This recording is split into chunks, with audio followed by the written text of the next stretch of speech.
സിന്ധു കൃഷ്ണയുടെയൊക്കെ അമ്മ തന്നെ വന്നിട്ട് കുറേയധികം കാര്യങ്ങൾ ഇപ്പോൾ പറയുന്നുണ്ട്. നമുക്ക് ആ അമ്മയുടെ വാക്കുകൾ ഒന്ന് കേൾക്കാം. എൻ്റെ മക്കള് എന്നെ അമ്മ എന്നെ കാനഡ വിളിച്ചു വരുത്തിയത് എന്തിനാണ് എന്ന് പറ.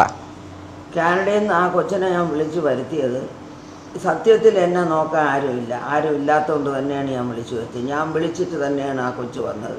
അതിൻ്റെ അപ്പൂപ്പൻ മരിക്കുന്നതിന് മുമ്പേ അതിൻ്റെ അപ്പൂപ്പനെ പറഞ്ഞു, മക്കളെ നീ ഇഞ്ഞു വാ, ഞങ്ങളെ രണ്ടുപേരെയും നോക്കണം, നീ ഇഞ്ഞു വാ. പക്ഷെ അപ്പൂപ്പൻ്റെ കാര്യങ്ങൾ അവർ നോക്കുന്നുണ്ടായിരുന്നല്ലോ. എൻ്റെ ഭർത്താവിൻ്റെ കാര്യങ്ങൾ സിന്ധു നോക്കുമായിരുന്നു. പക്ഷെ എൻ്റെ ഒരു കാര്യം അവൾ നോക്കാറില്ല. അമ്മൂമ്മേനെ കുറേ വർഷങ്ങൾ നോക്കി. എന്നെ വർഷങ്ങൾക്ക് മുമ്പ് നോക്കിയിട്ടുണ്ട്. വർഷങ്ങൾക്കെന്ന് വെച്ചാൽ ഒരു ഒരു 3 കൊല്ലത്തിന് മുമ്പ് വരെ എന്നെ ശരിക്കും നോക്കിയിട്ടുണ്ട്. പക്ഷെ അതിന് ശേഷം എന്നെ നോക്കാറില്ല. അത് കാരണം എന്താണെന്ന് എനിക്കറിയില്ല. എൻ്റെ ഒരു സ്വഭാവത്തിന് എന്നെ ആരെങ്കിലും എന്തെങ്കിലും പറഞ്ഞാൽ ഞാൻ തിരിച്ചു പറഞ്ഞാൽ അത് എൻ്റെ ഒരു സ്വഭാവമാണ്. അത് ഞാൻ പറയും. അത് ഞാൻ അറിയാതെ പറഞ്ഞു പോകണം. ഇതിൽ അമ്മൂമ്മേനെ പറയുന്ന അമ്മൂമ്മ കൊച്ചുമോളോടൊന്നും പറയാൻ പാടില്ലാത്ത കാര്യങ്ങളൊക്കെ പറഞ്ഞ് അതങ്ങനെ പറയാനുള്ള റീസൺ എന്താണ്? അമ്മു എന്നെ എടി ഇവളെന്നും പറഞ്ഞാൽ അതൊന്നും എനിക്ക് പറയാൻ വയ്യ. അമ്മു എന്നെ എങ്കിൽ പിന്നെ എനിക്ക് ഓസിയെയും ഇഷാനെയും ഹൻസിയേനെയും പറഞ്ഞൂടെ? അവരാരും എന്നെ ഒന്നും പറഞ്ഞിട്ടില്ല. ഈ അമ്മു മാത്രമേ എന്നെ ഇങ്ങനെയെല്ലാം പറഞ്ഞിട്ടുള്ളൂ. അമ്മ പറഞ്ഞിട്ടുള്ള വാചകങ്ങൾ ഇതിൽ ഞാൻ ഈ വാട്സപ്പ് ഒന്ന് ഞാൻ വായിച്ചു കേൾപ്പിച്ചു തരാം. അമ്മ പറഞ്ഞതാണ്, ഇനി എനിക്ക് ഒരമ്മുമ്മ, അത് അപ്പച്ചി വസന്ത ഇനി എൻ്റെ ജീവിതത്തിലില്ല. ഇനി നിനക്ക് എനിക്ക് മെസ്സേജ് അയക്കാനും സാധിക്കില്ല. ഞാൻ നിന്നെ ബ്ലോക്ക് ചെയ്യുന്നു. അതൊന്ന്. അത് കഴിഞ്ഞ് നിനക്ക് എന്നും രാവിലെ കേൾക്കാൻ ഒരു അതിമനോഹരമായ പാട്ട്. ഇത് നാട്ടുകാർ കേട്ടാൽ നിന്നെ ചൂല് വെച്ചടിക്കും.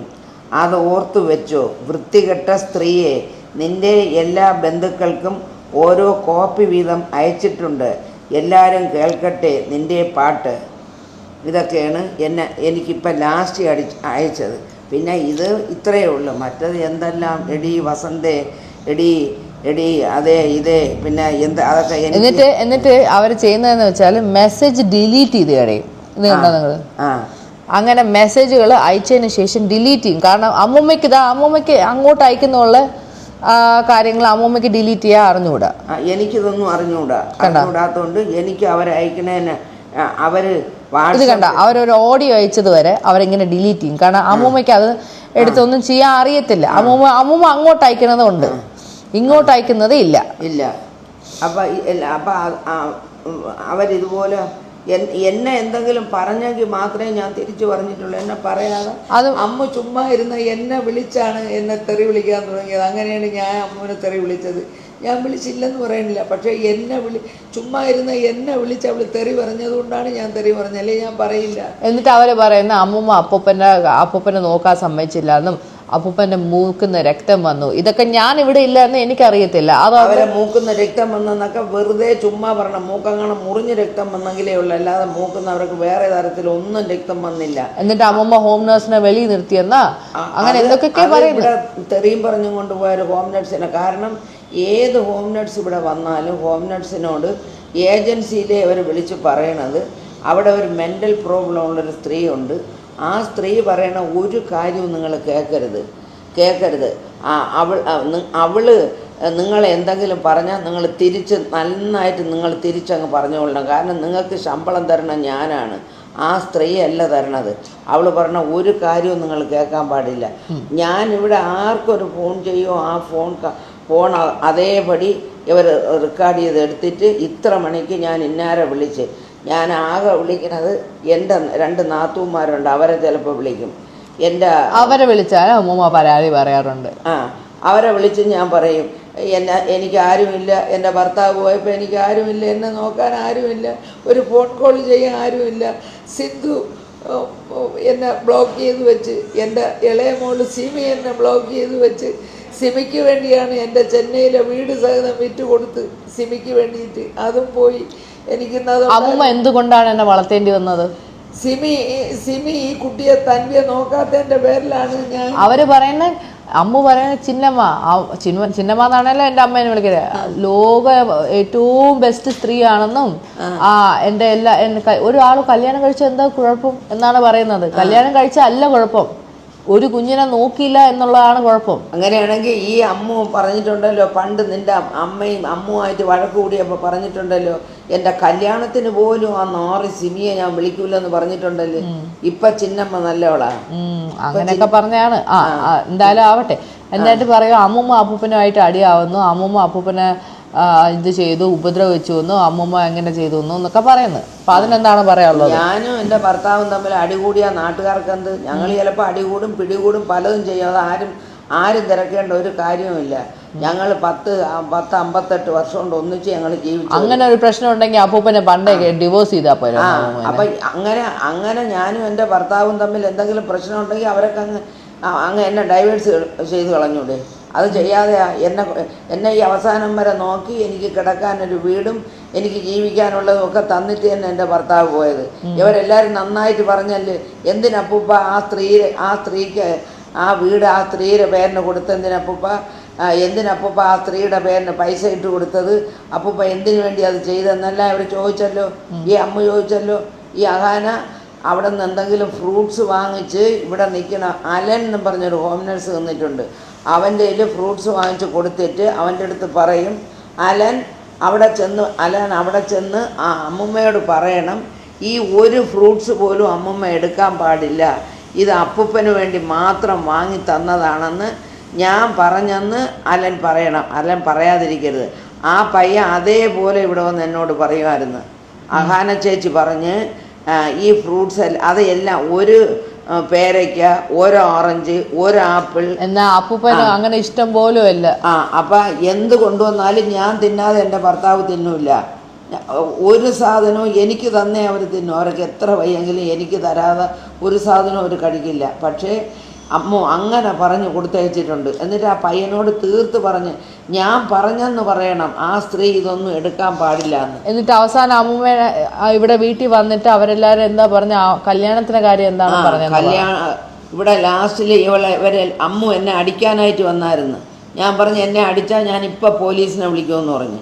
എന്നെ നീ എൻ്റെ ദേഹത്ത് തൊട്ടാൽ ഞാൻ പോലീസിനെ വിളിക്കാം. അതും അർജുനാണ് വിളിച്ചു പറഞ്ഞത് അമ്മുമ്മ അങ്ങോട്ട് വരണുണ്ടെന്ന്. അപ്പം ഞാൻ ചോദിച്ചു, ഇഷാനിയായിട്ടാണ് വരണത്? കാരണം ഇഷാനിയൊക്കെ ഡീസൻറ്റ് പിള്ളേരാണ്. ആ വീട്ടിലേക്ക് ഇഷാനിയും ഹൻസികയും ഓസിയൊക്കെ വേറെ ആരോടും യാതൊരു അമ്മൂമ്മയുടെ കൂടെ കല്യാണത്തിന്റെ കാര്യം പറഞ്ഞു എന്നെ വിളിച്ചു പറഞ്ഞു. കല്യാണത്തിൻ്റെ കാര്യം പറഞ്ഞത്, എൻ്റെ കല്യാണത്തിന് ഞാൻ നിന്നെ വിളിക്കൂല, നീ എൻ്റെ കാലിൽ വീണ് മാപ്പ് പറയണം, അല്ലാതെ നിന്നെ എൻ്റെ കല്യാണത്തിനൊന്നും വിളിക്കൂല. എൻ്റെ കല്യാണത്തിന് നീ വരികയും ചെയ്യരുത്, അത് പറയാനും കൂടെയാണ് ഞാൻ വന്നതെന്ന് പറഞ്ഞു. അയ്യോ മോളെ, ഞാൻ നിൻ്റെ കല്യാണത്തിന് വരില്ല, നീ എന്നെ വിളിക്കുകയും വേണ്ട, 75 വയസ്സായ എനിക്ക് ഇനി എന്തോന്ന് കല്യാണത്തിന് കൂടാ മക്കളെ, അതുകൊണ്ട് ഞാൻ മക്കളെ വിളിക്കുകയും വേണ്ട, ഞാൻ വരെയില്ല മോനെ എന്ന് ഞാൻ മറുപടിയും പറഞ്ഞു. പിന്നെ അമ്മൂമ്മ എന്നോട് വിളിച്ചു പറഞ്ഞായിരുന്നു, എന്തോന്ന് അപ്പൂപ്പൻ്റെ മരണത്തിന് ശേഷം 4 ദിവസം കഴിഞ്ഞ് എന്തോ കാര്യങ്ങൾ എന്നെ വിളിച്ച് പറഞ്ഞിട്ടുണ്ടാകും. അതൊക്കെ എന്തോ കാര്യങ്ങൾ വിളിച്ചു പറഞ്ഞത്, ഈ പിന്നെ സഞ്ചാന്യത്തിൻ്റെ അന്ന് ഇവർ അസ്ഥി ഒഴുക്കാൻ പോകുമ്പോൾ ഞാൻ പോകാമോ ഇല്ലയെന്നൊന്നും എനിക്ക് അറിഞ്ഞുകൂടാ. അപ്പോൾ ഞാൻ പറഞ്ഞെങ്കിൽ ഞാനും കൂടെ വരണം എന്ന് പറഞ്ഞു. അപ്പോൾ എനിക്കിടാനായിട്ടൊരു ഡ്രസ്സൊക്കെ എടുക്കണമായിരുന്നു. പറഞ്ഞ് തീരുന്നതിന് മുമ്പ് സിന്ധു പോയി എൻ്റെ തുണികളിരുന്ന പെട്ടി പോയി തുറന്നിട്ട്, ഇത് എനിക്കിഷ്ടപ്പെട്ട ചുടിദാർ, ഈ ചുടിദാറും ഇവിടെ ഇരിക്കണം, ഇത് എൻ്റെ ചുടിദാർ എനിക്ക് വേണം എന്നും പറഞ്ഞ് അതിലിരുന്ന് ഏറ്റവും നല്ലൊരു ചുടിദാർ അവളങ്ങെടുത്ത്. അവളെപ്പോഴോ എനിക്ക് തന്നതാണ്. അവൾ തന്ന തുണികളെ എനിക്കുള്ള, അല്ലാതെ ഞാൻ ചുടിദാർ തയ്ക്കാറില്ല, എനിക്ക് ചുടിദാർ തയ്ച്ചു തരാനും ആരുമില്ല. സിന്ധു തന്നിട്ടുള്ളത് തന്നെ. പക്ഷേ എങ്കിലും തന്ന തുണി അവൾ മരിച്ച് 4ൻ്റെ അന്ന് അവൾ ആ തുണിയെ തിരിച്ചെടുത്തുകൊണ്ട് പോയി. എൻ്റെ മോള് അവൾ തിരിച്ചെടുത്തുകൊണ്ട് പോയി അവളിടണ്. എനിക്ക് തന്ന തുണി, മക്കളെ നീ എടുക്കല്ലേടാ, നീ തന്നതല്ലേ, നീ എടുക്കല്ലേ എന്ന് പറഞ്ഞ്. എന്നിട്ട് അവൾ കേട്ടില്ല, അവൾ എടുത്തുകൊണ്ട് പോയി. അത് എനിക്കിഷ്ടപ്പെട്ട തുണി, ഞാൻ അറിയാതെ കൊണ്ട് നിങ്ങളെ തുണികളെ കൂട്ടത്തിൽ വെച്ചതാണ്. ഇത് എനിക്ക് ഇഷ്ടപ്പെട്ട തുണിയാണ്. എന്നിട്ട് അമ്മൂമ്മയ്ക്ക് തേക്കാനുള്ള തുണി എടുത്ത് എന്തൊക്കെയാ പറഞ്ഞു. ഞാൻ കുറേ തുണികളെല്ലാം കൂടെ വാരി ഒരു കവറിലിട്ട് ഇവിടെ നിന്ന് ഹോം നഴ്സ് പയ്യൻ്റെ കൊടുത്തിട്ട് തേക്കാൻ കൊടുത്തേച്ച ഒരു തുണി പോലും എനിക്ക് തിരിച്ചു തന്നില്ല. ഞാൻ ആ തുണികൾ അതിൻ്റെ ഫോട്ടോ എടുത്ത് വെച്ചിട്ടാണ് ഞാൻ തുണികൾ കൊടുത്തത്. ഇപ്പം ഞാൻ തുണി നോക്കണ തുണിയില്ല. എന്നിട്ട് ആ ഹോം നഴ്സ് പയ്യനെ വിളിച്ച് ഞാൻ ചോദിച്ചേടാ മോനെ, അന്ന് ഞാൻ 10-12 ചുടിദാറുകൾ എടുത്ത് തേക്കാൻ തന്നാലടാ, ആ ഒരു തുണി ഇവിടെ എത്തിയിട്ടില്ല.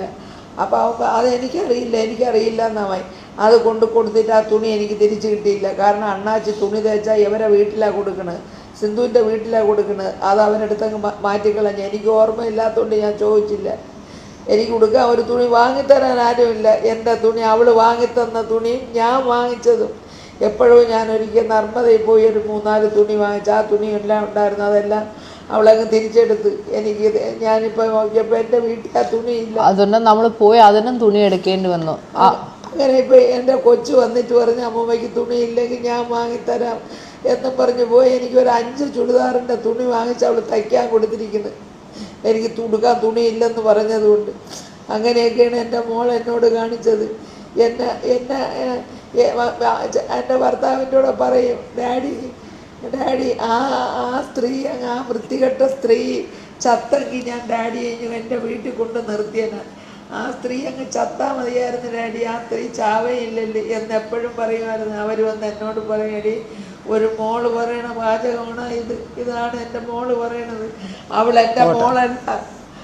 എൻ്റെ മോളല്ല, അവള് നമ്മളെ മോളല്ല. അവള് ഇത്രയും ഭീകരതയുള്ള ഒരു സ്ത്രീയാണ് അവള്. പിന്നെ അവർ പിന്നെ മിണ്ടാതിരുന്നത് എന്തെന്ന് വെച്ചാൽ അവരെ ആശുപത്രി കൊണ്ടുപോയി എടുക്കുകയും ചെയ്യണത് കൊണ്ട് അവർ മിണ്ടാതിരുന്ന്. വീട്ടിൽ ആര് കയറി വന്നാലും അവരോടെയൊക്കെ പറയുമായിരുന്നു. ഈ ഹോം നഴ്സിനെ നിർത്തി തന്നെ പറഞ്ഞിട്ടുണ്ട്, എൻ്റെ മോളെന്ന് വെച്ചാൽ ഇത്രയും വഞ്ചകിയായ ഒരു സ്ത്രീകൾ ലോകത്തുണ്ടാവില്ല. അവൾ എനിക്കിപ്പോൾ ഈ മരുന്ന് വാങ്ങിത്തരണത് അവർ കഷ്ടപ്പെട്ട് ഇവരിന്ന് ഇംഗ്ലീഷുകാരായിട്ട് ഇംഗ്ലീഷ് സംസാരിച്ചുകൊണ്ട് നടക്കണില്ലേ? എങ്ങനെ ഇംഗ്ലീഷുകാരായത്? എൻ്റെ ഭർത്താവ് കഷ്ടപ്പെട്ട് അവരെ ഊട്ടിയിൽ കുട്ടപ്പേട് പബ്ലിക് സ്കൂളിലാക്കി പഠിപ്പിച്ചതിൻ്റെ പേരിലാണ് അവരിപ്പോൾ ഇംഗ്ലീഷുകാരായിട്ട് ഇംഗ്ലീഷ് പ്രസംഗിച്ചുകൊണ്ട് കിടക്കണം. ഇംഗ്ലീഷ് എന്നിട്ട് അമ്മൂമ്മ ആരും ഇല്ല എന്ന് പറഞ്ഞു കഴിഞ്ഞാൽ അമ്മൂമ്മയുടെ ചെലവിന് ഇപ്പം ആരെങ്കിലും തരുന്നുണ്ടോ? ഇപ്പം മെനിങ്ങാന്ന് എൻ്റെ അനിയത്തിൻ്റെ മോൻ, കാരണം ഞാൻ ഇട്ടയക്കുന്ന പൈസയ്ക്ക് പലിശ കിട്ടുന്നത് എനിക്ക് 18 രൂപ എനിക്ക് കിട്ടും. അറിയാതെ അമ്മൂമ്മ, എനിക്ക് അറിഞ്ഞാൽ അവര് പറയും അവിടെയാണെന്ന്. അമ്മൂമ്മക്ക് അറിയാതെ സംസാരിക്കും. 24 രൂപ കൊടുക്കണം, വീട്ടോട്ട് ഒരു ജോലിക്കാരിയെ വെക്കുന്നു. പിന്നെ എനിക്ക് ചെലവില്ലേ, എനിക്ക് മരുന്ന് വേണ്ടേ, അതിനെൻ്റെ പൈസ ഇല്ല. അങ്ങനെ ഞാൻ മെനങ്ങാന്ന് എൻ്റെ അനിയത്തിയുടെ മോനെ വിളിച്ചിട്ട് ഞാൻ, അമ്മൂമ്മയ്ക്ക് കാല് നീട്ടി ഇടാതെ ഇരിക്കാൻ പോലും പറ്റില്ല, കാല് മൊത്തം നീരാ. ഇത് കള്ളം പറയേണ്ട ആവശ്യം പോലും ഇല്ല. എൻ്റെ അനിയത്തിയുടെ മോനെ വിളിച്ചിട്ട് ഞാൻ പറഞ്ഞു, മക്കളെ നീ നിൻ്റെ ചേച്ചിമാരെ വിളിച്ചിട്ട് പറ, മൂത്തമ്മയ്ക്ക് 2 പേരും കൂടെ എന്തെങ്കിലും ഒരു 12 രൂപ എടുത്താലും 2 പേരും കൂടെ ഒരു 20, സിന്ധുവിൻ്റെയും സിമീനുടെയും കൂടെ ഒരു 25 രൂപ അമ്മമ്മയ്ക്ക് തരാൻ പറ മക്കളെ. എങ്കിൽ എനിക്ക് വീട്ടിലൂടെ നിൽക്കുന്ന ഒരു ജോലിക്കാരിയെ വയ്ക്കുകയും മരുന്ന് മേടിക്കുകയും ചെയ്യാൻ മോനെ. അവരൊക്കെ അതൊരു പിച്ചക്കാശ പോലെ ഉള്ളവരുടെ തരാൻ പറ. ഇപ്പോൾ ഒരു 10 മാസം ഒരു 15 രൂപ തരാൻ സിന്ധുവിനെ കൊണ്ട് നടക്കും, സിമിയെ കൊണ്ട് കഴിയും. സിമിയുടെ ഭർത്താവ് ഇന്ന് ജോലി ചെയ്യണം. എൻ്റെ ഭർത്താവാണ് അങ്ങനെ ഒരു ജോലി അവൾക്ക് വാങ്ങിക്കൊടുത്തത്. അമ്മമ്മക്ക് അറിയല്ലേ അമ്മമ്മക്ക് അറിയാതെ പറ, അല്ലെങ്കിൽ ആൾക്കാർ വിചാരിക്കും അഭിനയാണെന്ന്. എന്നിട്ട് ഞാനിന്നതാ ഇങ്ങനെ ഇരിക്കുന്നു, എനിക്ക് ആരുമില്ലാതെ ഞാൻ ഇരിക്കുന്നു. ഈ വിഷമം കേട്ടാണ് ഞാൻ ഓടി വരുന്നത്. കാരണം എനിക്ക് ഇത്രയും പെട്ടെന്ന്, സത്യം പറഞ്ഞാൽ എനിക്ക് ഇത്രയും പെട്ടെന്ന് വരാൻ താല്പര്യമില്ലായിരുന്നു. എനിക്കിപ്പോഴും നടു സീനാണ്. അപ്പം ഞാൻ ആയുർവേദ ട്രീറ്റ്മെൻറ്റിന് ഞാൻ 1-ാം തീയതി പോകുന്നുണ്ട്. എനിക്ക് അത്രയ്ക്കും വയ്യാത്തതുകൊണ്ടാണ് ഞാൻ പോകാതിരിക്കുന്നത്. അപ്പോൾ അങ്ങനെ ഇരിക്കുന്ന ഒരു സാഹചര്യത്തിൽ അമ്മൂമ്മ ഇങ്ങനെ കിടന്ന് കരഞ്ഞുകൊണ്ടാണ് ഞാൻ ഇത്രയും പെട്ടെന്ന് ഓടി വന്നത്. എനിക്ക് ഈ ജൂൺ സമയത്ത് വരാൻ സത്യം പറഞ്ഞാൽ ഒരു ജൂലൈ പകുതിയൊക്കെ ആയിട്ടാണ് ഞാൻ ഇവിടെ ഹോളിഡേന് വരായിരുന്നത്. കാരണം ലിയൻ്റെ സ്കൂൾ നഷ്ടപ്പെടുത്തി എനിക്ക് വരാൻ താല്പര്യമില്ലായിരുന്നു. പിന്നെ രണ്ടും കൽപ്പിച്ച് ഇവനാണെങ്കിൽ ലാംഗ്വേജും പ്രശ്നമാണ്, ഇംഗ്ലീഷ് മാത്രമേ സംസാരിക്കുള്ളൂ. ഇപ്പോൾ കുറച്ച് മലയാളം കൂടി സംസാരിക്കുന്നുണ്ട്. അപ്പോൾ എന്ത് ചെയ്തെന്ന് വെച്ചാൽ ഇവനെ ഇൻ്റർനാഷണൽ സ്കൂളിൽ ചേർത്ത്. അതേ ഉള്ളൂ വരി. ഇൻ്റർനാഷണൽ സ്കൂളിൽ ചേർക്കുമ്പോൾ അതിൻ്റേതായ എക്സ്പെൻസസും കാര്യങ്ങളും കാണും. സോ അതൊക്കെ നമ്മൾ മീറ്റ് ചെയ്ത് പറ്റുള്ളൂ. നമ്മളങ്ങനെ കാര്യങ്ങൾ നോക്കുന്നു. അപ്പോൾ നിങ്ങളെല്ലാവരും ഇങ്ങനെ എതിരെ ഇങ്ങനെ പറഞ്ഞു എന്ന് ഞാൻ ഒട്ടും പ്രതീക്ഷയില്ല. കാരണം എനിക്ക് കള്ളം പറയേണ്ട ആവശ്യമില്ല. അമ്മൂമ്മയെ നോക്കാൻ ആരും ഇല്ല. ഇപ്പോൾ അത് അമ്മൂമ്മയും അവർ തമ്മിൽ അടിച്ച് പിരിഞ്ഞു. അവർ നോക്കത്തില്ല എന്ന് പറഞ്ഞ് ഞാനും പറഞ്ഞു ഓക്കെ എങ്കിൽ നിങ്ങൾ നോക്കണ്ട, എന്നെ നോക്കിയവരല്ലേ, ഞാൻ വന്ന് നോക്കിക്കോളാം. ഇത്രയും നടന്നുള്ള സംഭവം